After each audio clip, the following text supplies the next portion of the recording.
জাতীয় নির্বাচনের দিনই হবে গণভোট। জাতির উদ্দেশ্যে ভাষণে প্রধান উপদেষ্টা। জুলাই সনদ বাস্তবায়ন আদেশের প্রজ্ঞাপন জারি। প্রধান উপদেষ্টার বিরুদ্ধে জুলাই সনদ লঙ্ঘনের অভিযোগ সালাউদ্দিনের। একই দিনে গণভোট ও নির্বাচন জন আকাঙ্ক্ষা বিরোধী বলেছেন পারওয়ার। ইসির সক্ষমতা নিয়ে সন্দিহান এনসিপি। মানবতা বিরোধী অপরাধের মামলায় শেখ হাসিনা সহ ৩ জনের বিরুদ্ধে রায় ১৭ নভেম্বর। গুলিস্তানে আওয়ামী লীগ কার্যালয়ে আগুন। দেশের বিভিন্ন স্থানে লকডাউন বিরোধী বিক্ষোভ। বিশেষ পরিস্থিতি নির্বাচনে বাড়তি চাপ ইসি, জানালেন সিইসি।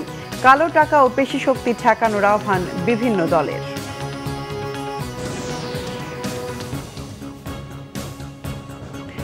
দেখছিলেন ক্রাউন সিমেন্ট সংবাদ শিরোনাম। এবার বিস্তারিত সংবাদ। জুলাই সনদ বাস্তবায়ন আদেশের প্রজ্ঞাপন জারি করেছে সরকার। আদেশ অনুযায়ী সংসদ নির্বাচনের দিনই হবে গণভোট। তত্ত্বাবধায়ক সরকার, প্রধানমন্ত্রীর ক্ষমতা সীমিতকরণ, রাষ্ট্রপতির ক্ষমতা বৃদ্ধি, দ্বিকক্ষ বিশিষ্ট সংসদ, বিরোধী দল থেকে ডেপুটি স্পিকার, মৌলিক অধিকার সম্প্রসারণ, বিচার বিভাগের স্বাধীনতা সহ জুলাই সনদে ঐক্যমত্য হওয়া সহ ৩০টি বিষয়ে বাস্তবায়নে বাধ্য থাকবে নির্বাচনে বিজয়ী দল। এমন 4টি প্রশ্নে হবে হ্যাঁ না গণভোট। জাতির উদ্দেশ্যে দেয়া ভাষণে তা আরও পরিষ্কার করেছেন প্রধান উপদেষ্টা ডক্টর মোহাম্মদ ইউনূস।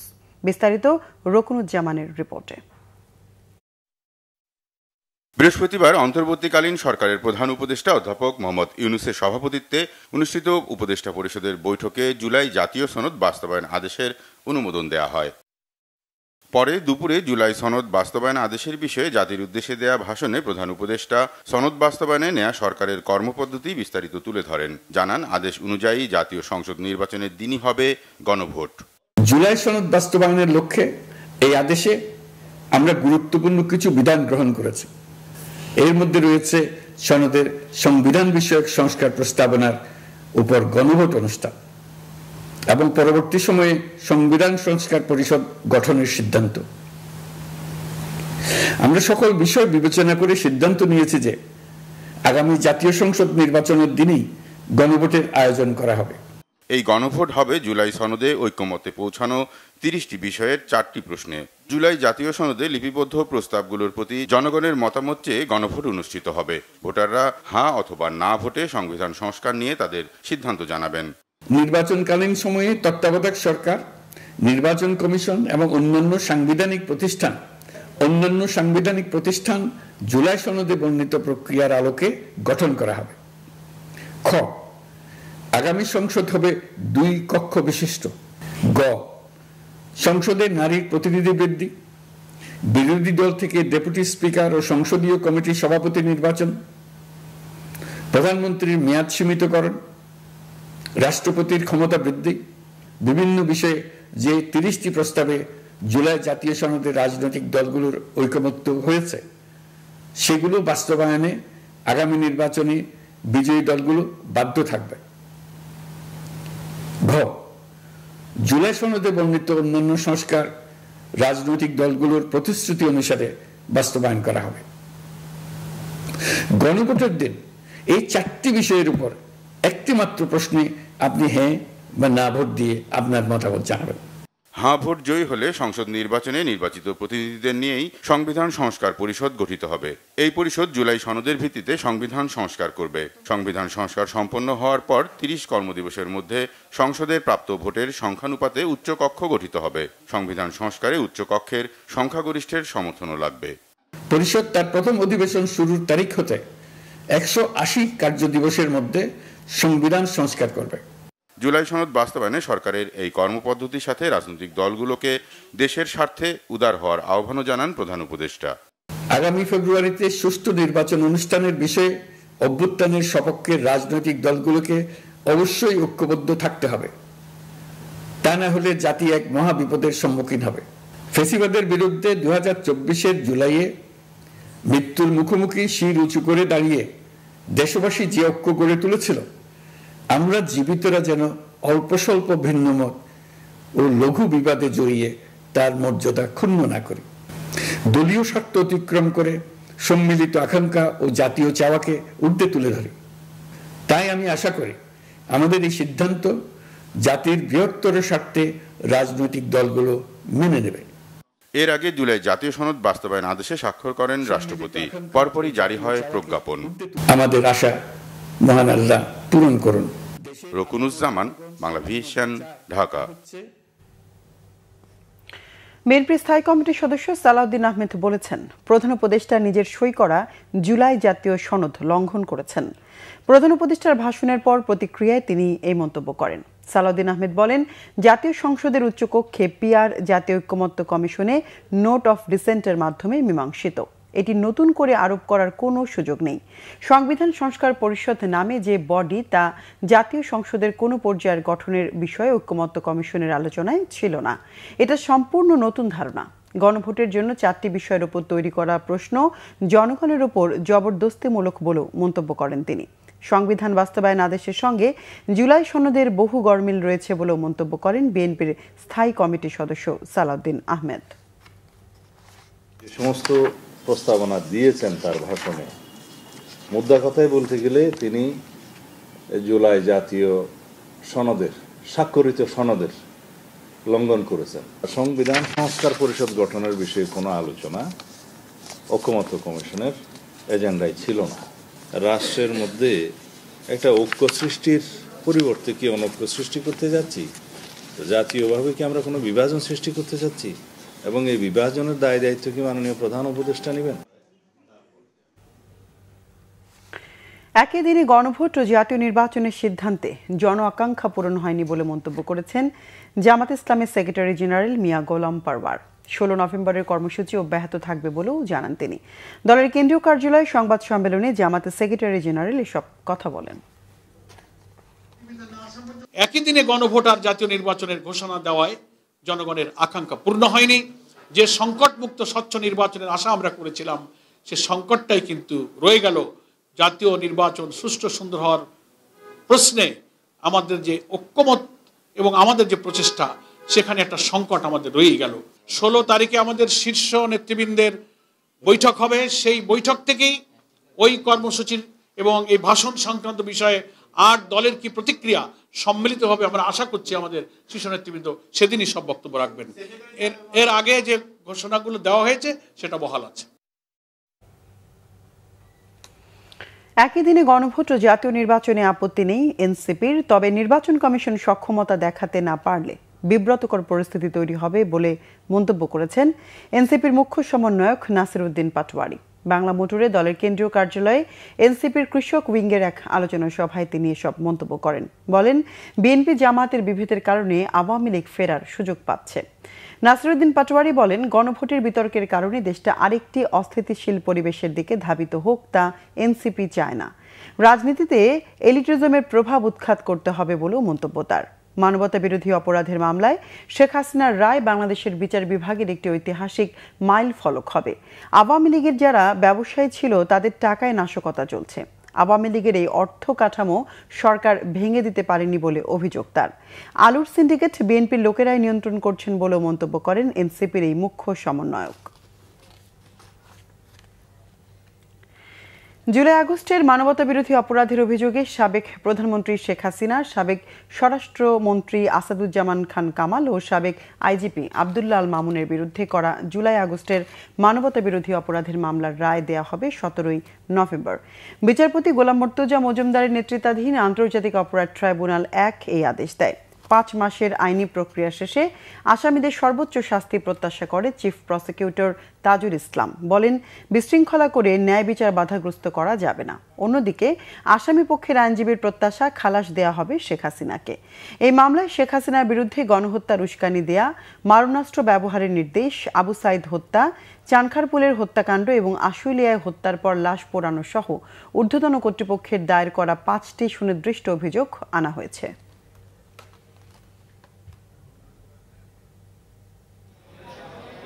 আশা করছি ইনশাআল্লাহ 17 নভেম্বর আদালত তার সুবিবেচনা, তার প্রজ্ঞা প্রয়োগ করবেন এবং এই জাতির যে বিচারের জন্য আকাঙ্ক্ষা, যে তৃষ্ণা, সেটার প্রতি তারা সুবিচার করবেন এবং একটি সঠিক রায়ের মাধ্যমে বাংলাদেশে সংগঠিত মানবতা বিরোধী অপরাধের একটা ইতি ঘটাবেন এবং ভবিষ্যতের জন্য এই রায়টি ইনশাআল্লাহ দৃষ্টান্ত হয়ে থাকবে। তেমন একটি রায় আমরা প্রত্যাশা করছি। রাষ্ট্রপক্ষ থেকে যে সমস্ত কাগজপত্র, ডকুমেন্ট, দলিলাদি আমি পেয়েছি, তার আলোকে আমাকে আপনার মামলা করতে হয়েছে।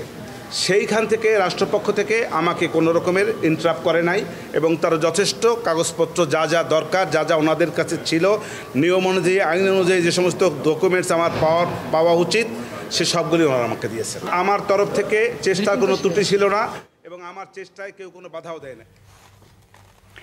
কার্যক্রম নিষিদ্ধ আওয়ামী লীগের লকডাউন কর্মসূচিকে ঘিরে রাজধানীতে সতর্ক অবস্থান নেয় আইন শৃঙ্খলা বাহিনী। কোথাও নাশকতার খবর পাওয়া যায়নি, তবে গুলিস্তানে আওয়ামী লীগের কেন্দ্রীয় কার্যালয়ে কিছু পরিত্যক্ত ব্যানার ও ময়লা আবর্জনায় আগুন দিয়েছে বিক্ষুব্ধ জনতা। ভাঙচুর চালানো হয় সেখানে। জাহাঙ্গীর আলমের ক্যামেরায় জিয়া খানের রিপোর্ট। লকডাউন কর্মসূচি ঘিরে রাজধানী জুড়ে সতর্ক অবস্থান নেয় আইন শৃঙ্খলা বাহিনী। নগরীর বিভিন্ন পয়েন্টে চলেছে নজরদারি। সড়কের বিভিন্ন জায়গায় বসানো হয় তল্লাশি চৌকি। সন্দেহভাজনদের গতিবিধিতে গোয়েন্দা নজরদারি।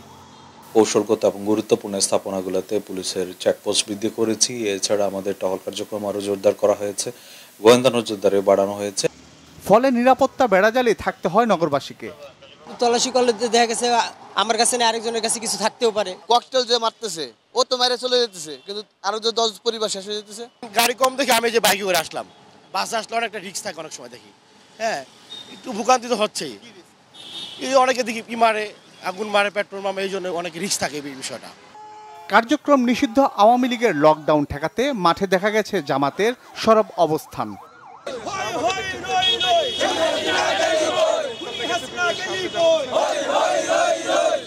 গুলিস্তানে আওয়ামী লীগের কেন্দ্রীয় কার্যালয়ে পরিত্যক্ত ব্যানার ও ময়লা আবর্জনায় আগুন দেয় বিক্ষুব্ধ জনতা। চলে ভাঙচুরও। কোনো জায়গা আমাদের সামনে থেকে অগ্নিসংযোগ বা এরকম মারাত্মক ধরনের কোনো ভয়ভীতিকর পরিবেশ সৃষ্টি না করতে পারে। এটা সন্ত্রাসীদেরকে প্রতিহত করার জন্য আমরা সাধারণ বাংলাদেশের জনগণ মাঠে নেমে আসি। এখানে কোনো দল ন, কোনো মত ন। আজকে আওয়ামী লীগকে আমরা গণদোলাই দিব, এটাই আমাদের একটি প্রতিজ্ঞা। কয়েকটি ককটেল বিস্ফোরণ ছাড়া বড় কোনো নাশকতার খবর ছিল না নগর জুড়ে। লকডাউন কর্মসূচি ঘোষণার পর থেকে জনমনে বিরাজ করছিল উদ্বেগ, উৎকণ্ঠা। সে লক্ষ্যে বৃহস্পতিবার ভোর থেকে রাজধানী জুড়ে সতর্ক অবস্থানে ছিল আইন শৃঙ্খলা রক্ষাকারী বাহিনী। ফলে ঘটেনি বড় কোনো নাশকতার ঘটনা। তবে গণপরিবহন কম থাকায় কিছুটা ভোগান্তি পোহাতে হয়েছে নগরবাসীকে। জিয়া খান, বাংলা ভিশন, ঢাকা। কার্যক্রম নিষিদ্ধ আওয়ামী লীগের লকডাউন কর্মসূচিকে ঘিরে দেশের বিভিন্ন জায়গায় অগ্নিসংযোগ ও পেট্রোল বোমা বিস্ফোরণের ঘটনা ঘটেছে। এছাড়া লকডাউন ঠেকাতে বিভিন্ন জায়গায় নানা কর্মসূচি পালন চলছে। প্রতিনিধিদের পাঠানো তথ্য ছবিতে দেখুন ডেস্ক রিপোর্ট। লকডাউন কর্মসূচিকে ঘিরে সকাল থেকে ঢাকা চট্টগ্রাম মহাসড়কে যানবাহনের চাপ কিছুটা কম থাকলেও বেলা বাড়ার সাথে সাথে মহাসড়কে বাড়তে থাকে যানবাহনের চাপ। তবে ভোরে ঢাকা চট্টগ্রাম মহাসড়কের আনারপুরা এলাকায় থেমে থাকা একটি মালবাহী ট্রাকে আগুন দিয়েছে দুর্বৃত্তরা। কোনো হতাহতের ঘটনা ঘটেনি। চট্টগ্রাম মহানগর জুড়ে মোটরসাইকেল যোগে শোডাউন করেছে ইসলামী ছাত্র শিবির। এছাড়া প্রতিটি গুরুত্বপূর্ণ সড়কে আইন শৃঙ্খলা রক্ষাকারী বাহিনীর টহল দল মোতায়েন রয়েছে। বিক্ষোভ কর্মসূচি পালন করেছে চট্টগ্রাম প্রকৌশল ও প্রযুক্তি বিশ্ববিদ্যালয়ের শিক্ষার্থীরাও। খুলনায় নগরীর প্রবেশদ্বার 0 পয়েন্ট, মোস্তর মোড় ও আরংঘাটা বাইপাস সড়ক পর্যন্ত বিএনপি মোটরসাইকেল মহড়া দিয়েছে। আর শিববাড়ি মোড় ও দলীয় কার্যালয়ের সামনে অবস্থান কর্মসূচি পালন করেছে জামায়াতে ইসলামী। সাভারে ঢাকা রিচা মহাসড়ক সহ পৌর এলাকার বিভিন্ন জায়গায় বিক্ষোভ মিছিল, মোটরসাইকেল শোভাযাত্রা ও অবস্থান কর্মসূচি পালন করেছে বিএনপি ও সহযোগী সংগঠন। ফরিদপুরে ভোর 6টার দিকে ভাঙ্গা উপজেলার আলগি ইউনিয়নের সুয়াদি পাম্পের পাশে লকডাউনের সমর্থনে সাবেক ছাত্রলীগ নেতা দেবাশিস নয়নের নেতৃত্বে ফরিদপুর খুলনা মহাসড়ক অবরোধ করা হয়। মহাসড়কে গাছ ফেলে এবং টায়ার জ্বালিয়ে তারা প্রতিবন্ধকতা সৃষ্টি করে। এতে দূরপাল্লার পরিবহন সহ সব ধরনের যান চলাচল বন্ধ হয়ে যায়। প্রায় 4 ঘন্টা পর সকাল 11:15টার দিকে পুলিশ সেখানে পৌঁছে প্রতিবন্ধকতা সরিয়ে নেওয়ার অনুরোধ জানানোর পর আওয়ামী লীগের কর্মী সমর্থকেরা পিছু হটে। এরপর যান চলাচল স্বাভাবিক হয়। গোপালগঞ্জে গণপূর্ত বিভাগ ও গ্রামীণ ব্যাংকের একটি শাখায় পেট্রোল বোমা নিক্ষেপের ঘটনা ঘটেছে। দুর্বৃত্তদের নিক্ষেপ করা পেট্রোল বোমায় আগুনে পুড়ে গেছে গণপূর্ত বিভাগের একটি পিকআপ ভ্যান। নাটোরের বিভিন্ন এলাকায় অবস্থান কর্মসূচি ও মোটরসাইকেল শোডাউন করেছে বিএনপি জামায়াত। জয়পুরহাটে লকডাউন কর্মসূচির বিরুদ্ধে বিক্ষোভ মিছিল করেছে জেলা বিএনপি। বগুড়ায় বিক্ষোভ মিছিল বের করে কৃষক দল। মিছিলটি শহরের বিভিন্ন সড়ক ঘুরে আসে। রংপুরে বিক্ষোভ মিছিল করেছে কারমাইকেল কলেজের শিক্ষার্থীরা। কলেজ গেট থেকে শিক্ষার্থীদের একটি বিক্ষোভ মিছিল বের করে লালবাগ ও খামার এলাকা ঘুরে আসে। সিলেট মহানগরীতে সকালে যান চলাচল স্বাভাবিক দিনের তুলনায় কম থাকলেও বেলা বাড়ার সাথে সাথে যান চলাচল বাড়তে থাকে। এদিকে মহানগর জামায়াতের উদ্যোগে নগরীতে বিক্ষোভ মিছিল ও সমাবেশ হয়েছে। বরিশাল নগরীর অশ্বিনী কুমার টাউন হল চত্বরে গণ অবস্থান কর্মসূচি পালন করেছে জেলা ও মহানগর জামায়াত। নগরীতে গণপরিবহন চলাচল স্বাভাবিক রয়েছে। কঠোর নিরাপত্তার মধ্যেও রাতে খাগড়াছড়ির আলুটিলা ময়লাটিলা এলাকায় গাছ কেটে সড়ক বন্ধ করে দেয় দুর্বৃত্তরা। তবে সকাল থেকে জেলার পরিস্থিতি স্বাভাবিক, চলছে সব ধরনের যানবাহন। ব্রাহ্মণবাড়িয়ায় বুধবার গভীর রাতে মাঠে তৎপরতা চালিয়েছে নিষিদ্ধ ঘোষিত সংগঠন ছাত্রলীগের নেতাকর্মীরা। এ সময় তারা রেল লাইনে, মহাসড়কের পাশে সহ বেশ কয়েকটি জায়গায় আগুন জ্বালিয়ে বিক্ষোভ করে। এতে কিছু সময়ের জন্য ব্রাহ্মণবাড়িয়া রেলওয়ে স্টেশনে আটকা পড়ে চট্টগ্রামগামী তুর্না নিশীথা বিজয় এক্সপ্রেস। মানিকগঞ্জ শহরের বাস স্ট্যান্ড এলাকায় অবস্থান কর্মসূচি পালন করেছে জাতীয়তাবাদী শ্রমিক দল ও জামায়াতে ইসলামী। ফেনীতে নাশকতার পরিকল্পনার সন্দেহে সকালে শহরের মহিপাল এলাকা থেকে 6 জনকে আটক করেছে পুলিশ। স্থানীয়রা তাদের আটক করে পুলিশে সোপর্দ করে। ভৈরব ঢাকা সিলেটে ও ভৈরব কিশোরগঞ্জ মহাসড়কে দূরপাল্লার যানবাহন চলাচল স্বাভাবিকের চেয়ে কম চলাচল করতে দেখা গেছে। যাত্রীর সংখ্যাও ছিল কম। সারা দেশে নিষিদ্ধ আওয়ামী লীগের ডাকা লকডাউন কর্মসূচির কোনো প্রভাব পড়েনি সুনামগঞ্জ, ঝালকাঠি সহ কয়েকটি জেলায়। Nazneen Akter, Bangla vision news desk. জাতীয় নির্বাচন আয়োজনে রাজনৈতিক দলগুলোর সহযোগিতা ছাড়া নির্বাচন প্রশ্নবিদ্ধ হবে বলে মনে করেন প্রধান নির্বাচন কমিশনার AMM নাসির উদ্দিন। বৃহস্পতিবার আগারগাঁও নির্বাচন ভবনে রাজনৈতিক দলগুলোর সঙ্গে সংলাপের প্রথম দিনে তিনি এমন মন্তব্য করেন। নির্বাচনে লেভেল প্লেইং ফিল্ড তৈরি, কালো টাকা ও পেশি শক্তির প্রভাব ঠেকানো এবং প্রার্থীর অংশগ্রহণের জামানত কমানোর বিষয়ে সুপারিশ করে কয়েকটি দল। বিস্তারিত মামুন আবদুল্লাহর রিপোর্টে। গণপ্রতিনিধিত্ব অধ্যাদেশের সংশোধনী রাজনৈতিক দলের নির্বাচনী বিধিমালা চূড়ান্ত করার পর রাজনৈতিক 6টি দলের সঙ্গে নির্বাচন কমিশনের এই সংলাপ। খেলাফত আন্দোলন, মুসলিম League, Jamiate Ulamaye Islam, Liberal Democratic Party, Bangladesh Congress ও ন্যাশনাল পিপলস পার্টি এই সভায় অংশ নেয়। সংলাপের শুরুতেই নির্বাচন কমিশন সচিব দলগুলোকে তফসিল আগে পরে নির্বাচনী বিধি, দলগুলোর মধ্যে সম্প্রীতি ও অপপ্রচার রোধে করণীয় নিয়ে পরামর্শ চান। এ সময় লিবারেল ডেমোক্রেটিক পার্টি সহ কয়েকটি দলের প্রতিনিধিরা নির্বাচনে সমান অংশগ্রহণের সুযোগ তৈরিতে কমিশনের দৃষ্টি আকর্ষণ করেন। সংলাপে অংশগ্রহণকারী দলের কেউ কেউ জামানত প্রচারণা নিয়ে নিজেদের চাওয়াও তুলে ধরেন।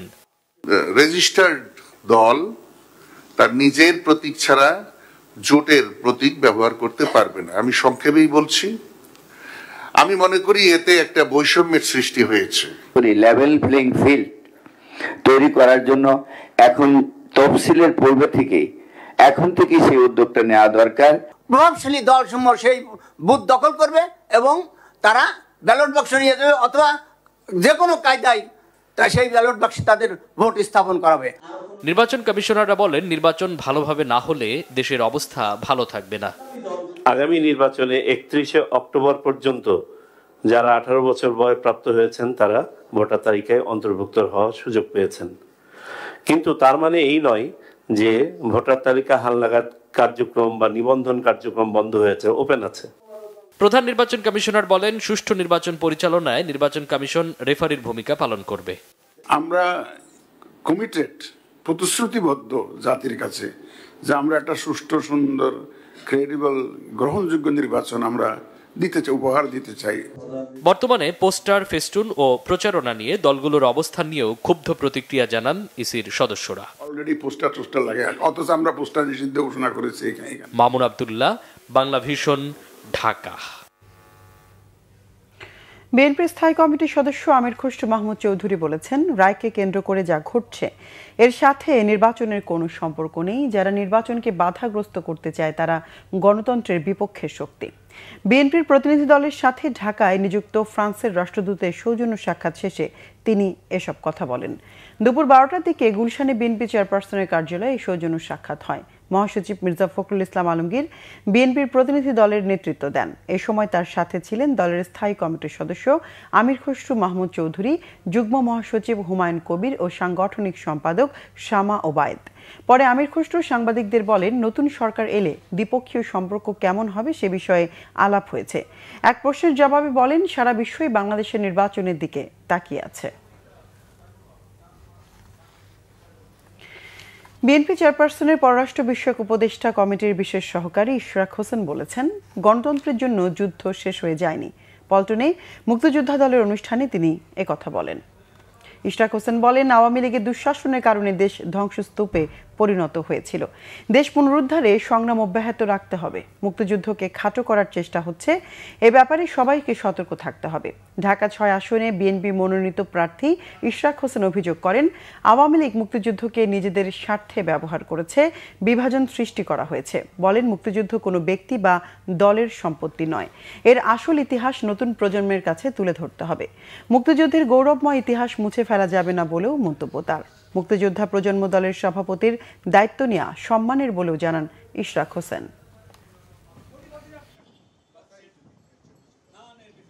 যে যুদ্ধ শেষ হয়ে যায় নাই, যুদ্ধ আমার মনে হয় যে আরও অনেক বছর কেন আরও অনেক দশকেও শেষ হবে না। এই যুদ্ধটা চলমান থাকবে, এই যুদ্ধটা আমাদেরকে করে যেতে হবে। এক তো হলো আমাদের গণতান্ত্রিক ধারায় ফিরে আসা এবং একটা নির্বাচনের মাধ্যমে আমাদের দলকে রাষ্ট্র ক্ষমতায় বা রাষ্ট্র পরিচালনার দায়িত্বে নিয়ে যাওয়া, যাতে করে আমরা এই ধ্বংসস্তূপ থেকে বাংলাদেশকে আবার পুনর্গঠন করতে পারি। আরেকটা যুদ্ধ হচ্ছে এই মুক্তিযুদ্ধকে খাটো করার যে চেষ্টা, এটা তো এখন বোঝাই যাচ্ছে 53-54 বছর পরেও ওই শক্তিটা তারা নিঃশেষ হয়ে যায় নাই। আধুনিক ও যুগোপযোগী প্রশিক্ষণের মাধ্যমে সক্ষমতা অর্জন করে একবিংশ শতাব্দীর কঠিন চ্যালেঞ্জ মোকাবেলায় প্রস্তুত থাকতে বাংলাদেশ ইনফ্যান্ট্রি রেজিমেন্টের সকল সদস্যদের প্রতি আহ্বান জানিয়েছেন সেনাপ্রধান জেনারেল ওয়াকারুজ্জামান। রাজশাহী সেনানিবাসে শহীদ নকিব হলে বাংলাদেশ ইনফ্যান্ট্রি রেজিমেন্ট BIRCর 20তম বাৎসরিক অধিনায়ক সম্মেলনে প্রধান অতিথির বক্তব্যে তিনি এ আহ্বান জানান। সেনাপ্রধান সকালে BIRC সম্মেলন কক্ষে পৌঁছালে তাকে অভ্যর্থনা জানান বগুড়ার এরিয়া কমান্ডার। পরে ইনফ্যান্ট্রি রেজিমেন্টের কর্মকর্তাদের সাথে মতবিনিময়কালে সেনাবাহিনীর প্রধান রেজিমেন্টের প্রযুক্তিগত উন্নয়ন, গবেষণা, পেশাগত দক্ষতা বৃদ্ধি ও ভবিষ্যৎ পরিকল্পনা সহ বিভিন্ন বিষয়ে আলোকপাত করেন। অনুষ্ঠানে ঊর্ধ্বতন সেনা কর্মকর্তারা উপস্থিত ছিলেন। দেশের বিভিন্ন জায়গার আরো কিছু খবর নিয়ে এখন একটি ডেস্ক রিপোর্ট। নভেম্বর মাসের মধ্যেই সাংবাদিক সুরক্ষা আইন পাশ হবে বলে জানিয়েছেন বাংলাদেশ প্রেস কাউন্সিলের চেয়ারম্যান বিচারপতি AKM আব্দুল হাকিম। নারায়ণগঞ্জ সার্কিট হাউজে গণমাধ্যমের অপসাংবাদিকতা প্রতিরোধ এবং বস্তুনিষ্ঠ সংবাদ পরিবেশন শিরোনামে এক কর্মশালায় তিনি একথা জানান। বিএনপির স্থায়ী কমিটির সদস্য ইকবাল হাসান মাহমুদ টুকু বলেছেন, আগামীতে শোষণমুক্ত বাংলাদেশ গড়তে গণতান্ত্রিক অধিকার স্থায়ীভাবে প্রতিষ্ঠা করতে হবে। সিরাজগঞ্জ সরকারি কলেজের শিক্ষার্থীদের সাথে মতবিনিময় সভায় তিনি একথা বলেন। আওয়ামী লীগ ফ্যাসিবাদ ও আগুন সন্ত্রাসের রাজনীতি থেকে এখনও বের হয়ে আসতে পারেনি বলে মন্তব্য করেছেন বিএনপির কেন্দ্রীয় নির্বাহী কমিটির স্বেচ্ছাসেবক বিষয়ক সম্পাদক মীর শরাবত আলী সপু। দুপুরে ঢাকা মাওয়া এক্সপ্রেসওয়ের সোনবাড়ি এলাকায় বিএনপির শান্তি মিছিল শেষে তিনি একথা বলেন। বিএনপির কেন্দ্রীয় প্রচার সম্পাদক সুলতান সালাউদ্দিন টুকুর পক্ষ থেকে শিক্ষকদের মাঝে ছাতা বিতরণ করা হয়েছে টাঙ্গাইলে বিবেকানন্দ স্কুল অ্যান্ড কলেজে। এতে উপস্থিত ছিলেন পৌরসভার সাবেক প্যানেল মেয়র মমিনুল হক খান নিক্সন। আওয়ামী লীগের আগুন সন্ত্রাস, নৈরাজ্য সৃষ্টি ও দেশকে অস্থিতিশীল করার অপতৎপরতার প্রতিবাদে বিএনপির বিক্ষোভ মিছিল ও প্রতিবাদ সমাবেশ হয়েছে সাতক্ষীরায়। দুপুরে বিক্ষোভ মিছিল শেষে শহীদ আসিফ চত্বরে গিয়ে এক প্রতিবাদ সমাবেশ হয়। প্রধান অতিথি ছিলেন জেলা বিএনপির সদস্য সচিব আবু জাহেদ ডাবলু। শেখ হাসিনার ফাঁসির দাবিতে বিএনপির বিক্ষোভ মিছিল ও সমাবেশ হয়েছে বাগেরহাটে। দুপুরে বাগেরহাট খুলনা মহাসড়কের মাজার মোড় থেকে মিছিল শেষে একটি সমাবেশ হয়। এতে উপস্থিত ছিলেন জেলা যুবদলের সাবেক সভাপতি ফকির তারিকুল ইসলাম।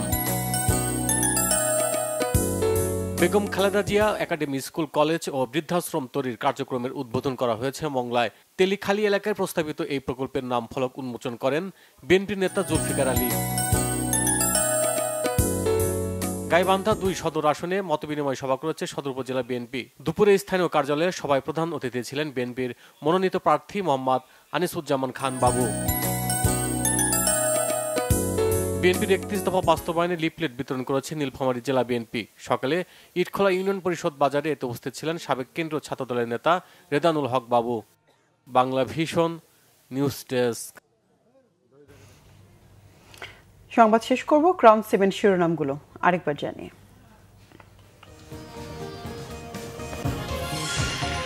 জাতীয় নির্বাচনের দিনই হবে গণভোট, জাতির উদ্দেশ্যে ভাষণের প্রধান উপদেষ্টা। জুলাই সনদ বাস্তবায়ন আদেশের প্রজ্ঞাপন জারি।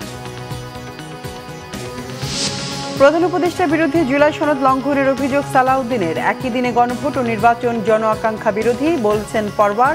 ইসির সক্ষমতা নিয়ে সন্দিহান এনসিপি। মানবতা বিরোধী অপরাধের মামলায় শেখ হাসিনা সহ 3 জনের বিরুদ্ধে রায় 17 নভেম্বর। গুলিস্তানে আওয়ামী লীগ কার্যালয়ে আগুন, দেশের বিভিন্ন স্থানে লকডাউন বিরোধী বিক্ষোভ। বিশেষ পরিস্থিতি নির্বাচনে বাড়তি চাপে ইসি, জানালেন সিসি। কালো টাকা ও পেশি শক্তি ঠেকানোর আহ্বান বিভিন্ন দলের।